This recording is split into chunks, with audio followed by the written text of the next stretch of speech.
Mes chers tous, c'est un plaisir pour moi de me tenir debout devant vous. Aujourd'hui, nous sommes dimanche, le 24 janvier 2021. C'est la journée que le Seigneur a faite, alors nous allons nous réjouir et être heureux en ce jour. Je sais que beaucoup d'entre vous, vous êtes inquiets, mais je veux vous dire une chose, c'est que Dieu est au contrôle. Et quand bien même il fait sombre dans notre monde, c'est seulement lorsqu'il fait assez sombre que nous pouvons voir les étoiles. Oui, l'arc de l'univers est long, mais il tend vers la justice. Dieu est au contrôle et le plan de Dieu va se réaliser sur cette terre parce que c'est Dieu qui a créé cette terre. Et Dieu a son œil sur chacun de nous. Dieu a son œil sur sa planète. Et sa planète va continuer à prospérer pour l'intérêt des hommes. Et peu importe les plans des hommes, le plan de Dieu est plus fort. Et donc, nous devons plutôt, au lieu de rester inquiets, au lieu de promener des regards inquiets, nous devons nous enraciner à Dieu. Nous devons pouvoir chercher Dieu pour nous-mêmes, pour nos familles, et permettre à Dieu de pouvoir agir dans nos vies, afin de donner la certitude et la conviction que tout sera bien. N'oubliez pas, Jésus a dit lui-même qu'il ne nous laissera pas orphelins, mais qu'il enverra son Saint-Esprit, et que son Saint-Esprit va demeurer en nous et va nous conduire dans toute la vérité. Et ce Saint-Esprit-là va nous conforter, ce Saint-Esprit va nous révéler des choses qu'il a cachées aux sages de ce monde. Non, nous n'avons pas besoin de vivre dans le désespoir. Nous n'avons pas besoin de vivre dans l'obscurité. Nous n'avons pas besoin de vivre dans le mensonge. Ce que nous devons faire, c'est de lever les yeux vers les montagnes, d'où nous viendra le secours, parce que le secours nous vient de Dieu qui créa le ciel et la terre. Mais avant d'aller dans le vif du sujet même, j'aimerais pouvoir partager avec vous une histoire qui m'a énormément touché. C'est l'histoire d'un homme, un architecte. Cet architecte avait été talentueux, c'était le meilleur de sa génération et il a créé des maisons, des infrastructures vraiment spectaculaires. Et en ayant créé ces infrastructures spectaculaires, son boss, son chef était tellement heureux de lui qu'il avait du mal à se débarrasser ou il avait du mal à se séparer de cet employé qui était si talentueux. Mais l'âge a fait en sorte qu'il fallait qu'il parte parce que c'était l'âge de la retraite. Alors il lui a demandé un dernier projet et dans ce projet, il a mis à sa disposition 1,5 million de dollars où il avait la possibilité de créer une villa, d'ailleurs on lui a même demandé de créer la meilleure villa possible qu'il a jamais créée. Et donc on a mis tout cet argent à sa disposition et il avait tellement d'argent et qu'il n'a pas pu refuser. Et donc on lui a dit qu'on lui donnait exactement 9 mois et après 9 mois il pourrait partir et faire ce qu'il veut. Et donc il a accepté, mais dans son cœur il savait très bien que le projet qu'on lui avait demandé ne pouvait pas prendre 9 mois, mais il devait prendre plutôt 12 mois ou peut-être même 15 mois. Mais il l'a accepté et il a pris le défi. Et donc ce qu'il a décidé de faire, c'est de pouvoir construire donc la villa de ses rêves. Mais en même temps, en utilisant les matériaux les moins chers, en utilisant les ouvriers les moins compétents. Il a tout fait parce qu'il voulait faire tout vite. Et donc, il n'a pas pris le temps de penser son projet. Il n'a pas eu le temps de vraiment s'asseoir et de réfléchir, de trouver les meilleurs matériaux et de trouver les meilleures personnes avec les meilleures qualités afin de pouvoir faire en fait ce chef-d'œuvre-là. Parce que pour lui, ce qui était important, c'était pas tellement d'accomplir quelque chose de bien, mais c'était plutôt de terminer à temps. Et donc, en 9 mois, il a pu terminer. Et au lieu de dépenser 1,5 million, il a dépensé 1,2 million. Et donc, bien entendu, son boss était heureux de voir qu'il avait quand même pu terminer ce projet-là. Et donc, tout heureux, il lui dit, c'est très bien, ce joyau que tu as construit, parce que quand on regarde à l'œil nu sans faire attention aux détails, on voit très bien que c'est un chef-d'œuvre. Mais lui-même, au plus profond de son cœur, il savait très bien que cette maison-là, cette villa-là, avait besoin d'être retouchée. Cette villa-là avait besoin d'être repensée, les fondements devaient être refaits, qu'on devrait retoucher certaines choses, parce que tout a été fait à la va-vite. Tout a été fait pour terminer à temps et non pas pour sécuriser cette villa-là ou pour faire de cette villa quelque chose qui va durer dans le temps. Et son chef lui a dit, voilà le cadeau que la société t'offre. On lui a remis les clés et voilà que son cœur a été troublé. Il a été troublé parce qu'il ne se rendait pas compte. Il ne s'est pas rendu compte qu'il était en train de construire sa propre maison. S'il avait cette information-là, il aurait pensé, il aurait fait complètement, il aurait agi de manière différente. Je suis ici en train de vouloir vous dire à chacun de vous ici qu'il est bon que lorsque nous faisons des choses, que nous devons faire les choses comme si c'était pour nous. Et nous devons faire les choses comme si c'était pour nous et comme si, et comme si on le faisait pour notre bien-être à nous-mêmes. C'est-à-dire que nous devons, à chaque fois qu'on nous demande de faire un travail, à chaque fois qu'on nous demande de faire quelque chose, nous devons élever les standards. Nous devons le faire avec la qualité. Nous devons le faire avec l'excellence. Nous devons bien le faire de telle manière que quand on a fini, nous-mêmes, on est fiers et on est tellement fiers que si on nous donne ce projet-là, on sera heureux. Et cet homme-là a compris que dans la vie, il faut faire les choses bien. Pas parce qu'on nous demande de faire ça vite, mais il faut le faire bien comme si c'était pour nous-mêmes. Et il faut toujours être franc. Il faut toujours dire la vérité aux gens qui nous entourent. Si ce n'était pas possible de faire un tel projet en 9 mois, il fallait qu'il le dise. Mais il ne l'a pas dit, il a essayé de faire plaire. Et aujourd'hui, j'apprends de plus en plus qu'il est important pour moi. Il est important pour vous tous. Il est important pour nous tous de ne pas chercher à plaire aux autres. Mais nous devons tout faire pour plaire d'abord à Dieu. Même si on nous insulte, même si on nous calomnie, même si on nous traite de tous les noms inimaginables, tous les noms d'oiseaux, ce qui est important, c'est ce que Dieu pense de nous. Et ce qui est aussi important, c'est ce que nous-mêmes nous pensons de nous-mêmes. Ce que toi, tu penses de toi, c'est ça qui est important. C'est plus important que ce que les autres pensent de toi. Maintenant, ça ne veut pas dire qu'on doit négliger notre témoignage. Non, nous devons tout faire pour vivre de manière digne. Mais ce qui est important, c'est que nous savons que ce que nous faisons est juste et bon et agréable aux yeux de Dieu. Nous savons que nous marchons humblement devant Dieu et que nous aimons la justice et que nous aimons la miséricorde. Si c'est le cas, nous pouvons avoir le cœur en paix, malgré les calomnies, malgré les insultes, malgré tout ce qui est dit de mauvais et de méchant contre nous. Maintenant, j'aimerais pouvoir aller dans le vif du sujet avec vous. Et j'aimerais qu'ensemble, nous puissions lire le chapitre, ou dans votre temps de loisir, ou dans votre temps libre, que vous lisiez Matthieu chapitre 8, à partir du verset 5 jusqu'au verset 13. Vous pouvez aussi lire le plus ou moins la même histoire dans Luc chapitre 7, à partir du verset 1 jusqu'à 10. Et là, vous allez découvrir un centenier romain. Vous savez, un centenier veut dire que c'était quelqu'un qui avait des hautes responsabilités et que généralement, il commandait environ un minimum de 100 hommes. Donc, il savait ce que c'était l'autorité. Il connaissait l'autorité parce que lui-même était un homme d'autorité et il avait au-dessus de lui des hommes d'autorité. Il savait que quand tu as l'autorité, tu dois te comporter d'une certaine manière. Il savait que quand tu as l'autorité, lorsque tu dis quelque chose, ce que tu dis a de la valeur et les gens qui sont autour de toi, les gens qui sont sous ton autorité, se doivent d'exécuter les ordres que tu as donnés. Il le savait fermement. Et il se trouvait à Capernaum.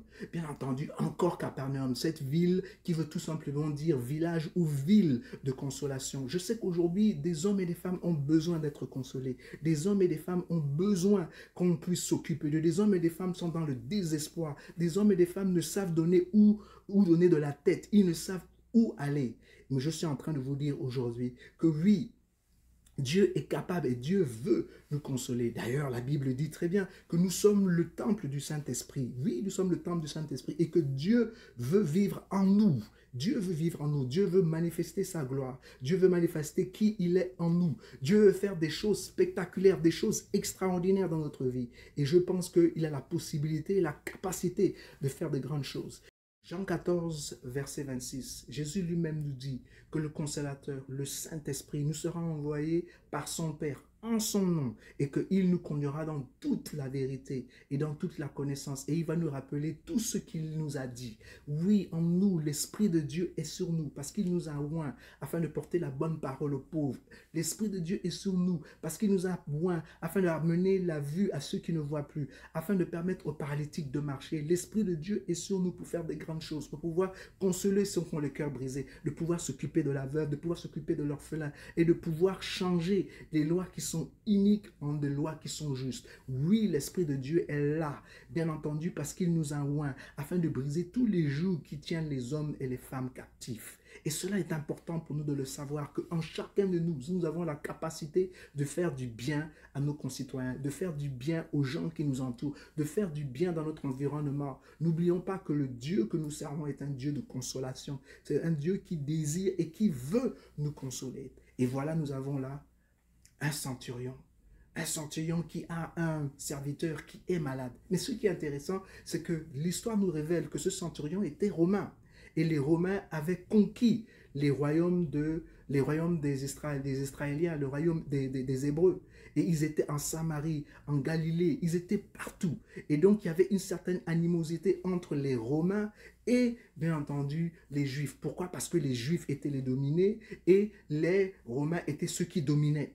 Et donc, il y avait cette animosité entre les deux groupes. Cependant, ce soldat romain qui avait beaucoup d'autorité, avait de la compassion pour son serviteur qui était juif.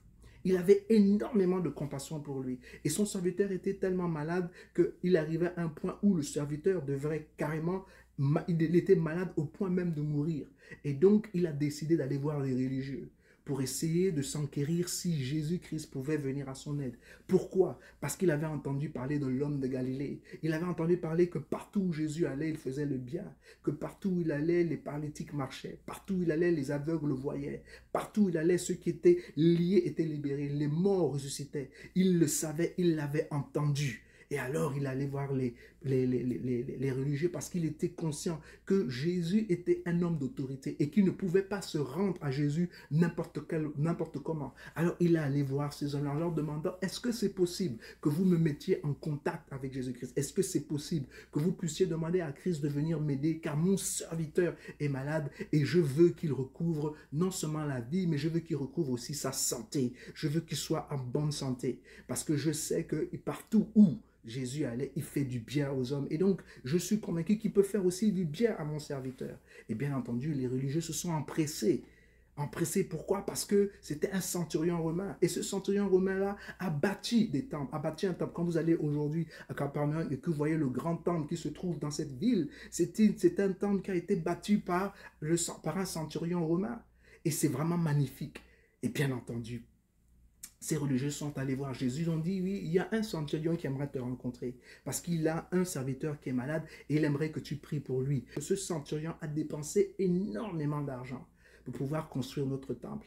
Et donc, ils voulaient pouvoir inciter Christ à venir avec eux parce qu'on parlait d'argent. Et c'est ça le problème avec la religion. La religion lie les hommes au lieu de libérer les hommes. Nous avons besoin d'une relation intime avec Dieu et non d'une religion.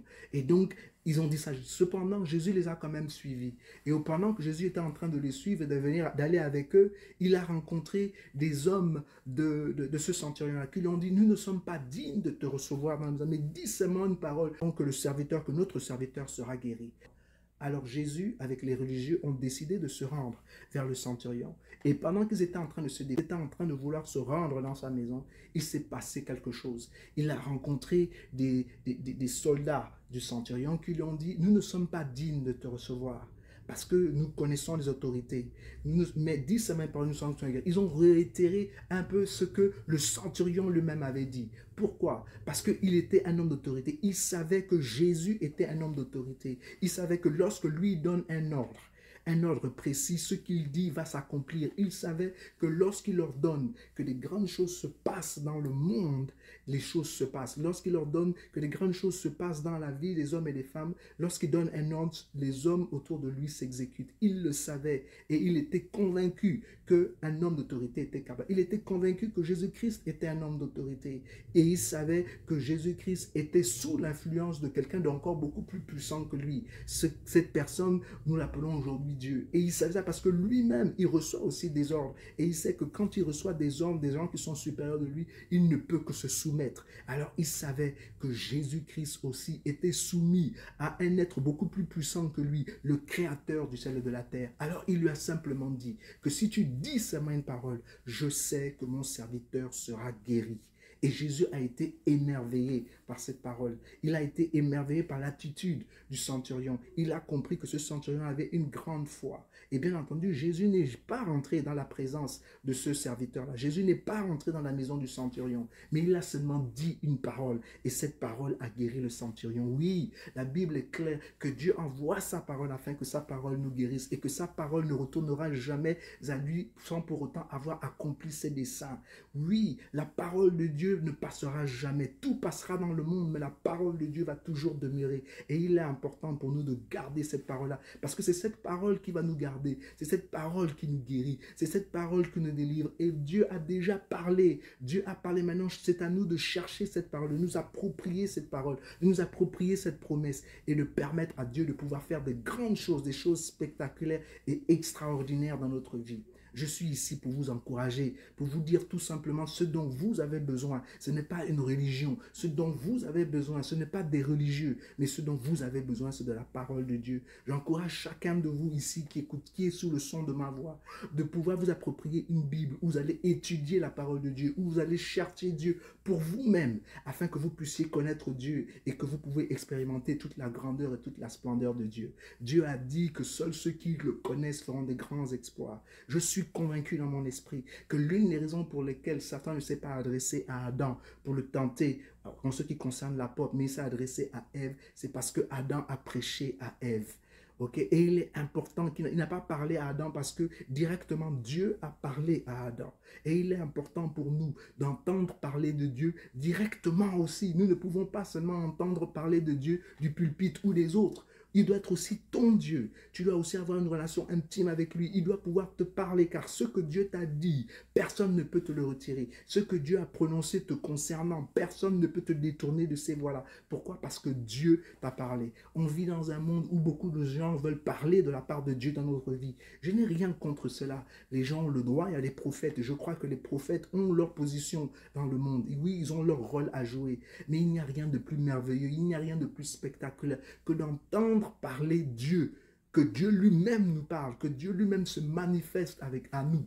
Vous savez, Moïse était convaincu que le peuple de Dieu allait être libéré parce que Dieu lui a parlé à travers le feu ardent. Donc il savait très bien que malgré la puissance de Pharaon, il savait que la puissance de Dieu était beaucoup plus forte parce qu'il avait déjà eu une rencontre intime avec Dieu. Dieu lui a dit de manière spécifique qu'il fallait qu'il parte en Égypte et qu'il libère le peuple de Dieu. La même chose pour Joseph. Joseph était convaincu que malgré tous les problèmes qu'il était en train de rencontrer dans la vie, qu'il allait réussir. Pourquoi? Parce que Dieu lui avait parlé en songe. Et donc, la question que je vous pose aujourd'hui, qu'est-ce que Dieu vous a dit? Qu'est-ce que Dieu vous a dit? Qu'est-ce que Dieu a prononcé vous concernant? Quelle est la parole qui est en train de bouillonner dans votre cœur?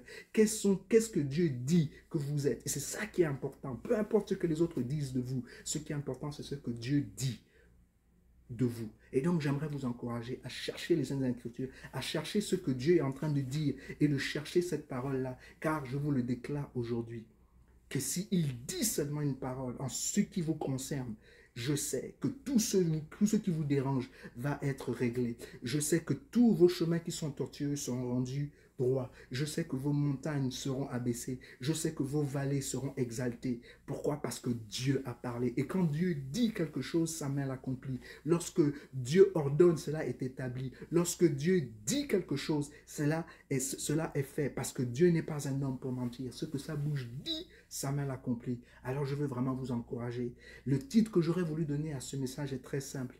Un étranger qui vient à l'aide d'un indigène. C'est important de savoir que là, voilà quelqu'un qui était étranger dans une terre étrangère. Quelqu'un qui était en train d'exploiter les gens qui vivaient dans ce pays-là, mais qui avait un cœur pour son serviteur. Et quand son serviteur était en difficulté, il s'est battu pour que son serviteur puisse avoir la vie, pour que ce serviteur puisse avoir la santé. Et donc aujourd'hui, je m'adresse à ceux qui sont aux étrangers, parce que nous sommes étrangers sur cette terre. Aux étrangers, peu importe là où nous sommes, lorsque nous voyons des hommes et des femmes qui sont en train de souffrir, lorsque nous voyons des hommes et des femmes même qui ne sont pas forcément de la même ethnie que nous, qui ne sont pas forcément de la même race que nous, qui ne sont pas forcément des mêmes convictions que nous, il est important que lorsqu'ils ont besoin d'aide, que nous soyons là et que nous puissions nous aider. Et je sais que c'est difficile pour beaucoup d'entre nous, mais je peux vous dire une chose, c'est que le Saint-Esprit de Dieu sera sur vous. Comment je le sais? C'est parce que la Bible le dit, que Dieu ne nous laissera jamais orphelins, mais qu'il ne nous laissera jamais seuls, il sera avec nous jusqu'à la fin du temps. Il nous enverra le Saint-Esprit qui va nous conduire dans toute la vérité et qui va nous rappeler les choses qu'il nous a enseignées. Vraiment, je veux pouvoir vous encourager à faire ce qui est bien autour de vous encourager à souhaiter que le bonheur aux hommes et aux femmes qui sont autour de vous, à vous battre afin que les hommes et les femmes qui vivent dans le désespoir puissent une fois encore espérer. Les gens qui vivent dans le malheur puissent en fait se réjouir. Les gens qui vivent dans la disette puissent s'épanouir. c'est notre rôle. Notre rôle est de pouvoir soutenir ceux qui sont faibles, de pouvoir soutenir ceux qui ont perdu l'espoir, de pouvoir leur apporter cette parole d'évangile et de leur dire que oui, ils ne sont pas obligés de vivre comme ils sont en train de vivre parce que Dieu a quelque chose de meilleur pour eux. Oui, la Bible est claire. Il est venu afin de nous donner la vie en abondance. Et cette vie-là, c'est une vie que nous tous nous devons expérimenter. Nous pouvons l'expérimenter car devant nous, Dieu met la vie et la mort. Choisis la vie et tu vivras. Donc à ceux qui m'écoutent, ce soir ou ce matin, ou peu importe quand vous allez écouter, ma prière c'est que vous faites tout ce qui est dans votre pouvoir afin de pouvoir entendre la parole de Dieu et de laisser cette parole de Dieu vous transformer, laisser cette parole de Dieu vous changer complètement. Voilà ma prière pour chacun de vous. Merci beaucoup de m'avoir écouté. Que Dieu vous bénisse et que Dieu bénisse vos familles et que Dieu se manifeste au milieu de vous et que Dieu vous fasse énormément de bien. Merci encore une fois de m'avoir écouté. Que Dieu vous bénisse.